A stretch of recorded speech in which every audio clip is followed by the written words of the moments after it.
Ahababakadal Lengret ni Wakwai pun mapu ikai kum na watsari ai gaming Suraisam Surrender Chengai ai resident Manipur gi convener oina ai thabak pujari aduga ngasi khoina release tawjari ba Tronglaobi attack advocacy report asigi akogi semge team dugi aina chairman oina aina work tawjaki bani ada khoina hariba sigi report chi puthokna ba hona ba matamda akogi maduda involve tawkiba akogi organization ai gi naw bobina chu affect panbigre yamna asoba thodang lawraga yamna kannu hona jaraga hariba report asi akoina puthokna ba hona jagi bani ado hariba report asi akoina sikasi jungi first 2026 press club ki sigi afumska koina release tawjare na hariba sigi advocacy report asi kari no haiba sigi matanga hana kogi sigi hariba book study loina detail ji yormani hariba singse aina hobudin loibo loina panjadraga su foreign media ki chinausina hariba si pabiraga ayam su koi loina copy si yenthuk chakre ko ada sigi details akupa sindu di sigi loina paraga khangbirani ada aina nga sigi press meet sida loina phongdo pujudi matam phangni habidi thajadre ado tasengna sigi advocacy report si kari gidamak ta koina yamna mathau tare haina khanjagi bino haikon tamda manipur da 2023 gi मे की तारीख अहम दगी होरखिबा खोगी खोइना कुकी जो narco terrorist ना मैतै की मथक लान होरए खोगी मणिपुर की इंटीग्रिटी छुआइना बखनरपा हाना दैजरंबा पीसफुल कोएग्जिस्टेंस छुआइना बखनरपा हाइबा अदुगी लान जुदा हुजि भक्ता मणिपुर दा खोइना थेंगनग्रिबो उग्रिबा थौदोक सिंसे सिगी रिपोर्ट नतगा कैगुबा इन्वेस्टिगेटिंग एजेंसी खरना थिगत खरगसु public की domain ददी मधुगी report की details अकोइना फंगिदे अदना मधुगी report दा करी याव की बगे करी कनाद मधुगी मरान कनाद पीजीवे कनाद मधुगी attributions कनाद सखी बगे है बसी public दा अमदा खंगदबा अदो हंदक की मतांग सदी अकोइना यामना थमोय सोंगाई ओइबा अदुमा थौदो अमो ओइबसी हारिबा लंगदाई खंसुला हागी कोगी मैडम सुले बिरेसेसला वारेप अमा लौरगा मसी अखोइसु पब्लिक की इंटरेस्ट दा अखोइसु इन्वेस्टिगेशन अमा इंक्वायरी अमा तौरगा अखोइसु रिपोर्ट अमा पुथोपदा मियामगी इंटरेस्ट दा यामना कानागनी हाइना कोन खंजरगा हाइलो रिपोर्ट सि कोना प्रिपेयर तौजबनी द सिगी रिपोर्ट सि प्रिपेयर तौनो खनावता अखोइसु हारिबा टीम सि हारिबा थोकिबा थौदो ट्रोंगलावबी अवांग लेकाइगी हारिबा यूनिसला चलगा गी मफमदो अखोइसु येंचनबा चचगी अनिरक चकी अदुगी लोइनाना हारिबा अकोइबदुगी मागी सगी मफम द अटैक तौबदा कम अमाउंट अटैक तौबदगी हाइबगी field study अखोय यामना कुपना नैने जकी दुगा मागी अकोइबदा लेरिबा खोगी तारिबा खुनगी इसिनाव मायामम सो खोय इंटरव्यू लौजकी मरु आइना फैमिली मेंबर्स की इंटरव्यू सो खोय यामना मुन लौजरगा हारिबा सिगी कंक्लूजन सिंग से खोय लाक्सगी बनी अनोपु हारिबा रिपोर्ट सिदा अखोयना तसेंगा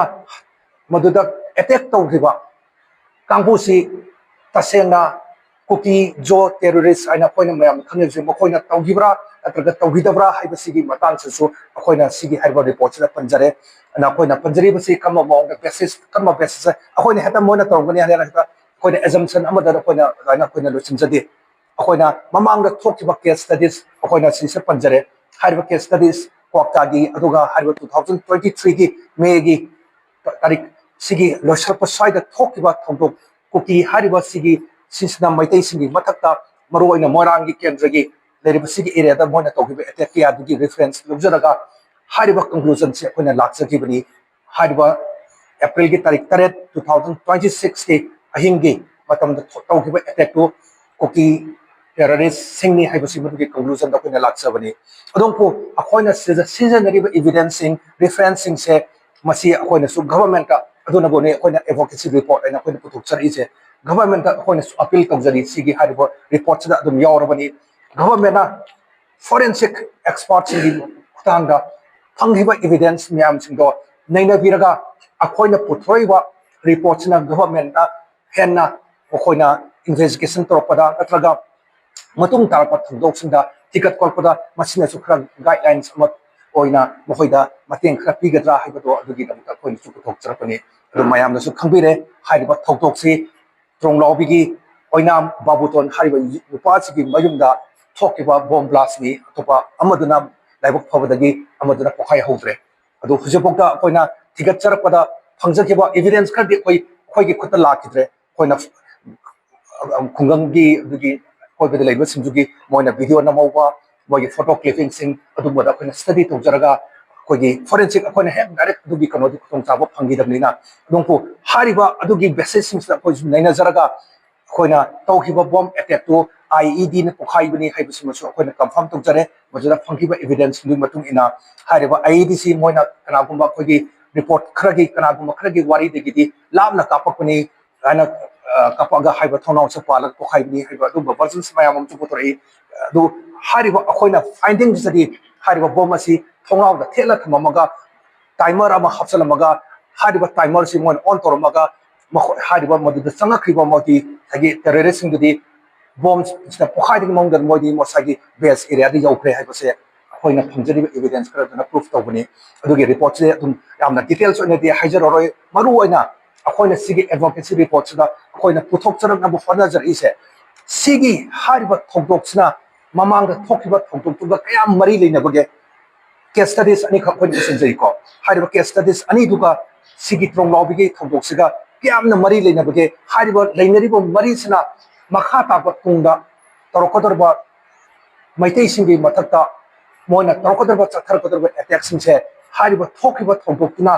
ꯆꯞ ꯃꯥꯟꯅꯅ ꯑꯇꯣꯞꯄ ꯃꯐꯝ ꯀꯌꯥꯗꯁꯨ ꯊꯣꯛꯂꯛꯄ ꯌꯥꯏ ꯍꯥꯏꯕꯁꯤ ꯃꯗꯨꯒꯤ ꯊꯥꯖꯕꯗꯣ ꯑꯩꯈꯣꯏꯅ ꯊꯝꯖꯕꯅꯤ ꯍꯥꯏꯔꯤꯕꯁꯤ ꯃꯗꯨꯃꯛꯅꯤ ꯑꯩꯈꯣꯏꯅꯁꯨ ꯒꯚꯔꯟꯃꯦꯟꯠꯇ ꯁꯦꯀ꯭ꯌꯨꯔꯤꯇꯤ ꯐꯣꯔꯁꯦꯁꯇ ꯑꯗꯨꯒ ꯂꯩꯕꯤꯔꯤꯕ ꯆꯤꯡꯌꯥ ꯇꯝꯌꯥ ꯑꯩꯈꯣꯏꯒꯤ ꯄꯦꯔꯤꯐꯦꯔꯦꯜ ꯑꯦꯔꯤꯌꯥꯗ ꯇꯥꯔꯤꯕ ꯃꯩꯇꯩꯒꯤ ꯈꯨꯟꯁꯤꯡꯗ ꯇꯥꯔꯤꯕ ꯑꯩꯈꯣꯏꯒꯤ ꯃꯩꯇꯩꯒꯤ ꯖꯥꯇꯤ ꯍꯥꯏꯕ ꯇꯥꯔꯦ ꯍꯧꯖꯤꯛꯇꯤ ꯅꯥꯒꯥ ꯇꯥꯡꯈꯨꯜꯁꯨ ꯌꯥꯎꯁꯜꯂꯛꯑꯦ ꯃꯈꯣꯏꯒꯤꯁꯨ ꯃꯤꯠ ꯅꯥꯀꯣꯡ ꯑꯣꯏꯅꯕ ꯀꯔꯤ ꯇꯧꯒꯅꯤ ꯁꯦꯀ꯭ꯌꯨꯔꯤꯇꯤ ꯐꯣꯔꯁꯦꯁꯅ ꯑꯩꯈꯣꯏ ꯉꯥꯛꯄ ꯉꯝꯃꯛꯇ꯭ꯔꯒꯗꯤ ꯄ꯭ꯔꯖꯥ ꯑꯩꯈꯣꯏꯅ ꯈꯨꯟꯒꯤꯗ ꯂꯩꯔꯤꯕ ꯈꯨꯟꯖꯥ ꯑꯩꯈꯣꯏꯅ ꯏꯁꯥ ꯉꯥꯛꯊꯣꯛꯆꯅꯕꯒꯤꯗꯃꯛꯇ ꯀꯔꯤ ꯇꯧꯒꯗꯒꯦ ꯍꯥꯏꯕꯁꯦ ꯁꯤꯒꯤ ꯔꯤꯄꯣꯔꯠꯁꯤꯅꯁꯨ ꯈꯔ ꯃꯇꯦꯡ ꯐꯪꯒꯗ꯭ꯔꯥ ꯍꯥꯏꯕꯁꯤ ꯑꯩꯈꯣꯏꯅ ꯊꯥꯖꯕ ꯊꯝꯖꯩ ꯑꯗꯨꯅ ꯁꯤꯒꯤ ꯍꯥꯏꯔꯤꯕ ꯔꯤꯄꯣꯔꯠꯁꯤꯗ ꯃꯔꯨꯑꯣꯏꯅ ꯑꯩꯈꯣꯏꯅ ꯄꯨꯊꯣꯛꯆꯅꯕ ꯍꯣꯠꯅꯖꯔꯛꯏꯁꯦ ꯉꯁꯥꯏꯒꯤ ꯃꯩꯇꯩ ꯍꯥꯏꯕ ꯁꯤꯒꯤ ꯖꯥꯇꯤꯁꯤꯒꯤ ꯃꯊꯛꯇ ꯃꯩꯇꯩ ꯍꯥꯠꯂꯒ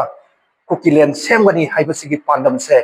ꯃꯥꯏ ꯄꯥꯛꯈꯤꯗ꯭ꯔꯥ ꯅꯠꯇ꯭ꯔꯒ ꯀꯌꯥꯝ ꯀꯨꯏꯅ ꯆꯠꯊꯔꯛꯀꯗꯒꯦ ꯍꯥꯏꯕꯗꯨꯒꯤ ꯑꯩꯈꯣꯏꯅ ꯄꯥꯎꯗꯝ ꯑꯃꯈꯛꯁꯨ ꯄꯨꯊꯣꯛꯆꯅꯕ ꯍꯣꯠꯅꯖꯕꯅꯤ ꯍꯥꯏꯔꯤꯕ ꯂꯥꯟ ꯑꯁꯤ ꯆꯍꯤ ꯈꯔꯒꯤ ꯃꯅꯨꯡꯗ ꯂꯣꯏꯈꯤꯒꯗ꯭ꯔꯥ ꯅꯠꯇ꯭ꯔꯒ ꯐꯣꯔ ꯍꯥꯎ ꯃꯦꯅꯤ ꯌꯔꯁ ꯍꯥꯏꯔꯤꯕ ꯂꯥꯟꯁꯦ ꯃꯈꯥ ꯆꯠꯊꯈꯤꯒꯗꯒꯦ ꯍꯥꯏꯕꯗꯣ ꯁꯤꯒꯤ ꯔꯤꯄꯣꯔꯠꯇꯨꯁꯨ ꯑꯗꯨꯝ ꯄꯥꯔꯒ ꯃꯌꯥꯝ ꯈꯪꯕꯤꯔꯅꯤ ꯑꯗꯨꯒ ꯃꯔꯨꯑꯣꯏꯅ ꯁꯤꯒꯤ ꯑꯦꯇꯦꯛꯁꯤ ꯌꯥꯝꯅ ꯐꯖꯕ ꯑꯩꯈꯣꯏꯅ ꯍꯧꯖꯤꯛꯐꯥꯎꯗ ꯃꯅꯤꯄꯨꯔꯗ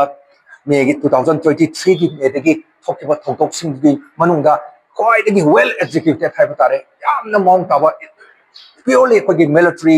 ꯁ꯭ꯇ꯭ꯔꯦꯇꯦꯖꯤꯛ ꯑꯃꯒꯤ ꯃꯈꯥꯗ ꯐꯖꯅ ꯄ꯭ꯂꯥꯟ ꯇꯧꯔꯕ ꯐꯖꯅ ꯇ꯭ꯔꯦꯟ ꯇꯧꯔꯕ ꯑꯗꯨꯝꯕ ꯒ꯭ꯔꯨꯞ ꯑꯣꯐ ꯑꯩꯈꯣꯏꯒꯤ ꯃꯣꯏꯒꯤ ꯇꯦꯔरिꯁ ꯍꯥꯏꯕ ꯇꯥꯔꯦ ꯃꯣꯏꯅ ꯆꯠꯊꯈꯤꯕ ꯑꯦꯇꯦꯛꯅꯤ ꯑꯗꯨꯛ ꯃꯇꯤꯛ ꯐꯖꯈ꯭ರೆ ꯑꯗꯨꯅ ꯍꯥꯏꯔꯤꯕ ꯃꯣꯏꯒꯤꯅ ꯆꯠꯊꯈꯤꯕ ꯑꯦꯇꯦꯛꯁꯦ ꯀꯌꯥꯃꯨꯛ ꯄꯔꯐꯦꯛ ꯑꯣꯏꯈꯤꯒꯦ ꯍꯥꯏꯕꯗ ꯑꯗꯨꯒꯤ ꯁꯦꯝ ꯇꯦꯛꯇꯤꯛꯁꯨꯗ ꯃꯈꯣꯏꯅ ꯃꯈꯥ ꯇꯥꯅ ꯃꯩꯇꯩꯁꯤꯡꯒꯤ ꯃꯊꯛꯇ इवन इम्फाल की एरिया यौरई मधुगी एटेक्टो इम्फाल मोइना सिजनरoi नत्रगा अखोगी लेबिरिवा अखोगी वीआईपी सिंग अखोगी अथौ अंगम सिंग मयुमदा नत्रगा अखोगी पब्लिक प्लेसेस मा कैथेन हॉस्पिटल सिंग मी तिनबा मफम सिंदा हारिबा एटेक अदो सथरoi हाइबसे होय हाइबा ngamde कनोदा मधुगी टैक्टिक्स तो अदो मतिकी परफेक्ट ओइग्रे अदो मतिकी वेल ट्रेन तौरबा फजना प्लान तौरबा अदुम्बा type of attack ne nakhoi lawjai aduna masina miyam so khoina awareness ama pina hona jabani sumba makhangi attack tawwa horabani na khoina security forces ta depend taruga legadra mahoida thajagadra natraga khoi isana kai tawga tawba mathuk tabage isana thokchana bai namta kai tawba mathuk tabage habido sida so khoina puthokna hona jabani ada sisida khoina tawriba sigi attack sigi karamba मोंग कना fun मधुगी थादना कना मधु organise तौदना कमायना तौकिना हाइबदो अदुगी Matang system पंजरे अदुसु मयाम कोगी media की सिनाउसिना पाबदा लोइना खंबिरानी कम मोंग दा फजबा planning अमे मखादा सब चाबा military tactics कोनी infiltration हाइबदुनी इन्फिल्ट्रेशन हाइबसे स्मॉल नंबर ऑफ कोगी टेररिस्ट हाइब तारे सिगी कोना सिबि कोना सिना मतमदा मोय यामबदा मोय मीटरक हेना ला मोय तरुक्सिंग अहम अमना हारिबा टारगेट तुदगी मीटर सहम लापना हारिबा फिल्ड से कोई स्टडी तौजग्रेको कोई इवन मफमदगी खुंजासिंग नेगा हारिबा सगी Onam बाबुतोनगी युमदगिना Mona चेनगिदबा Mona escape route कोना खलिबा प्लान तौरिबा मुदा अदु फोक्ता मसा फबा मी अमना चेनबदा मिनिट क्या संगतगे जो कोई चेलगा येंगिने कोना मतम चलगा अना मिनिट अनि दे हेना चंगदे अदा masa haba fazana training fangaba amana di minute amagi manungda mogi sigi extract point moi du tawna mo chen ngam gani adu dagi mo mogi base area sangada sangin sangada 5 minutes adu haibadi minute pungkhai ai manungda like bomb plan toba fix toba atai ti timer ngam samada pungkhai amadagi hena sangamoi hariba blast tawdrigi manungda di moidi ex infiltrate tawhrabani moi base area yo khrabani ani am safe oiba ai pokhai ra matungda khungangi mi singna oro security forces noro mogi khongol lirak nabi matam tanza moi pi kide already moidi mafam yo khrabani adumba tactics ma am season akunina madugi tungi oigadaba dumba lambi muso khoina mayam da puthok nam khona jabani dura sigi hariba numisida kari damakta Tronglaobi awang laikai gi yum ani da makhoina target tawino haibisigi adugi matang su haipet panjarabani khoina khanba yai Tronglaobi haibase yam sang extend toba chingya dagina sigi awang laikai sibok sida khogi khungang khogi leriba yum singse labuk siga tainer ga leiba tum mi nga kan yum akani kari damakta gelmon hariba khungang duga nangna na leriba yum singdana moina target torom dabida khwaidagi awang laikai khwaidagi maton thangba yum ani da moina target toromino haibitugi maram su koina madu puthok sare karigino haibada hariba gelmon gi anakpa khun dai tariba koigi Tronglaobi gi yum chingda moina bomb plan torba taragati hariba mafam dudi akoina